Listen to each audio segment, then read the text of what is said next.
Hey guys, it's your girl Miss G, and as promised, I have some videos this week where we are going to be talking about stress. So you already know what time it is. It's G time. It's time to get up, get active, and get it together. You know why I'm here and what my purpose is, but I will tell you again. My purpose is to give advice, encourage change, and empower success. The goal is to help others grow, elevate, and excel. Everyday action is required for change, and that is why I say every day it's G time. It's time to get up, get active, and get it together.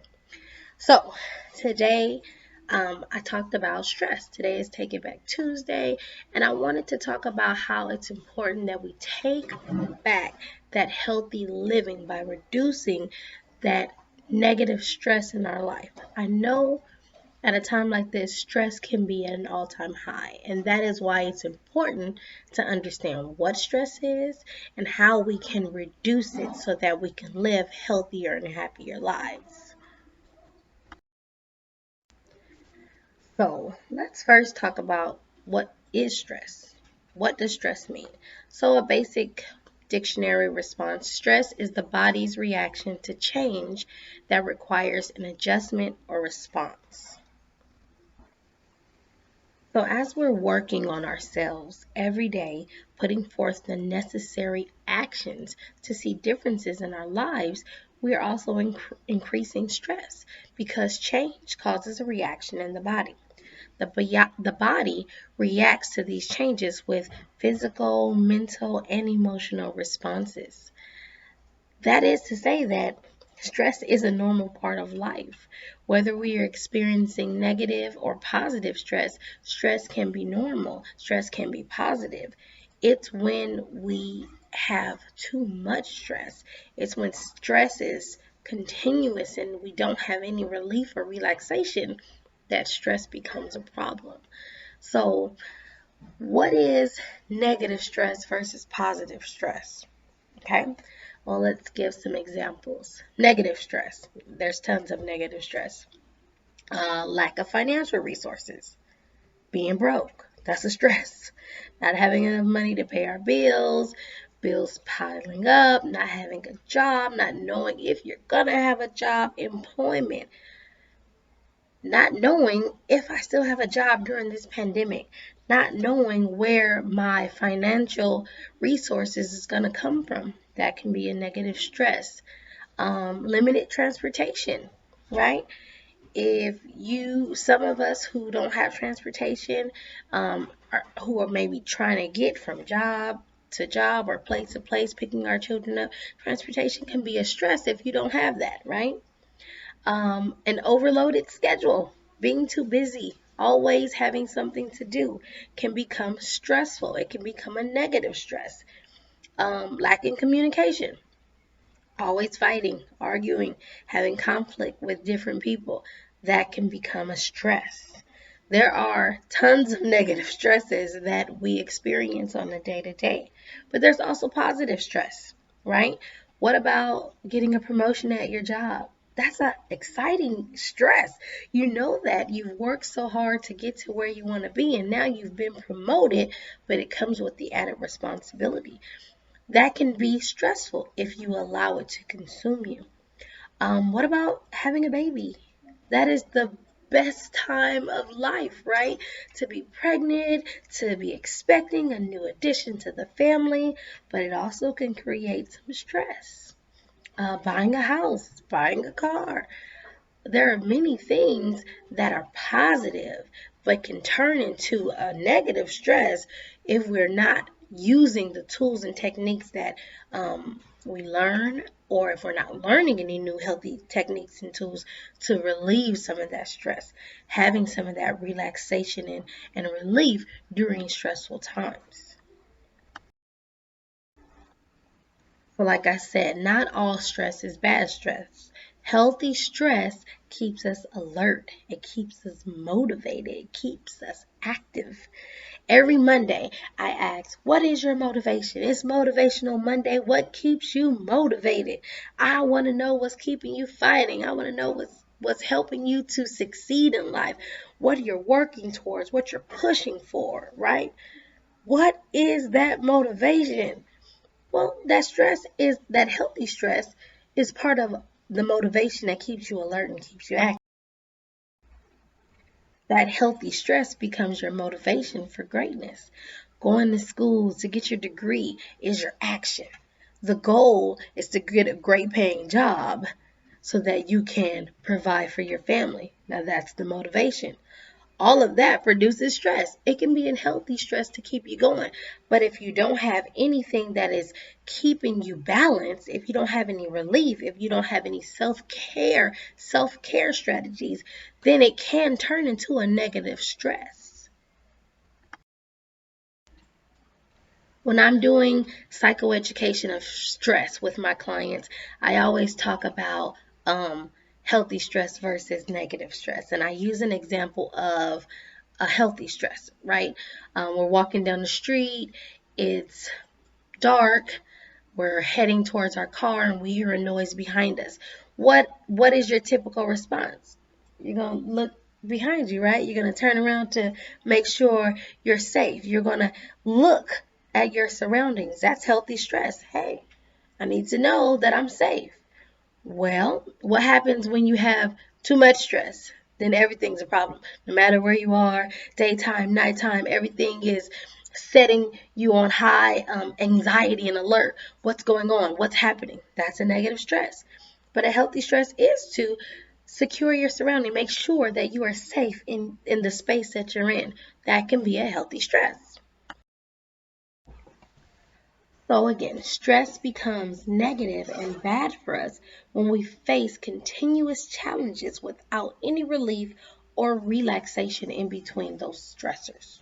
Stress becomes negative and bad for us when we face continuous challenges without any relief or relaxation in between stressors. So I'm going to read a quote to you from the Cleveland Clinic, and it's about stress and when stress becomes too much. As a result, the person becomes overworked and stress-related tension builds. The body's automatic nervous system has a built-in stress response that causes physiological changes to allow the body to combat stressful situations. This stress response, also known as fight or flight response, it is activated in the case of emergency. However, this response can become chronically activated during prolonged periods of stress. Prolonged activation of stress response causes wear and tear on the body, both physical and emotional, right? Too much stress causes illness in the body. Okay, so we went through healthy stress, we went through negative stress, we went through what stress can do to you and how stress affects you. So let's now talk about symptoms of stress. How do I know if I'm too stressed out? How do I know if I am going through this unhealthy part of my day-to-day routine and I'm not getting relief and any relaxation? Good. I'm glad you asked. So I like to use resources from a site called Therapist Aid. And I love using the worksheets and the psychoeducation tools and techniques to help educate people on what different things are. Like today, stress. We're talking about stress. So right now I'm looking at the worksheet from Therapist Aid, and it's talking about symptoms of stress, and that's what we're going to go to. Stress is one way that our bodies respond to day-to-day struggles and demands of life. A little bit of stress can be healthy. It keeps us alert and productive. However, when we experience too much stress, it can result in serious physical, emotional, and behavioral symptoms. All right. So let's talk about what some of those symptoms may be. Let's talk about acute symptoms, symptoms that occur before or during a stressful situation. All right, so some physical symptoms: headache, migraines, back pains, sweating, nausea, indigestion, chest pain, fatigue, also asthma. I know I am an asthmatic. I've had asthma my whole life. And when I am overstressed, I begin to have those feelings of having an asthma attack. My breathing becomes a difficult. It becomes very difficult to breathe. And sometimes I'm looking for my inhaler and I notice that I'm still having these symptoms. And once I relax, once I use my meditation or my relaxation tools, the symptoms kind of decrease.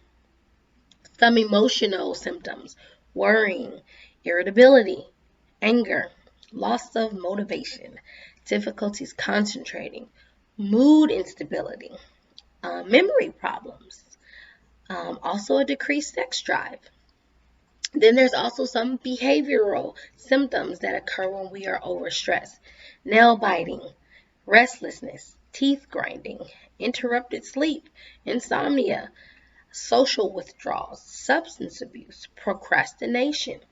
There are many different symptoms when it comes to stress. When we talk about the symptoms of stress, um, we talked about acute symptoms. Well, there's also chronic symptoms of stress. And symptoms and consequences of long-term stress can be very, very unhealthy and not good. Not good for the body, not good for anything. Some of those include heart disease, anxiety disorders, skin diseases, depression, memory impairment, substance abuse, sleep disorders, a weakened immune system, a weakened immune system, which means you're very um, susceptible to becoming sick and getting colds. And in a time like this, it is not good to have a weak immune system. It is important to have a strong immune system to take away from what's going on so that we don't get sick easily. Also, poor diet and exercise is also a chronic symptom of stress. All right, so now you might be saying, all right, Miss G, now that you didn't scare the bejesus out of us talking to us about stress and how it affects our bodies, how can I reduce the stress so that I don't have all these problems, so that I don't have all these acute symptoms or even chronic symptoms? What can I do to help myself during this time reduce my stress?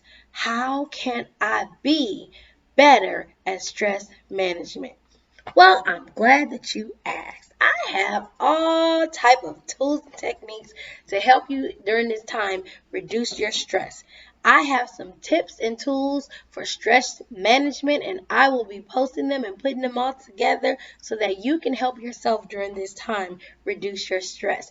And guess what? I even have some help from some good friends of mine. I am so excited because these people are the go-to when it comes to how to maintain a healthy lifestyle. These are your mental health professionals in the state of California, helping people every day. These are my essential workers who are out there still helping people and keeping them safe during this time, during this pandemic. I can't wait to share their advice and their tools with you. All right, so let's do this. Let's reduce our stress. Let's get it together because nobody has time to be all stressed out. I want you to be healthy. I want to be healthy. And if I can help you along the way by helping myself, let's do it. Let's get it together. Right? It's G time. Time to get up, get active, and get it together. So let's do this.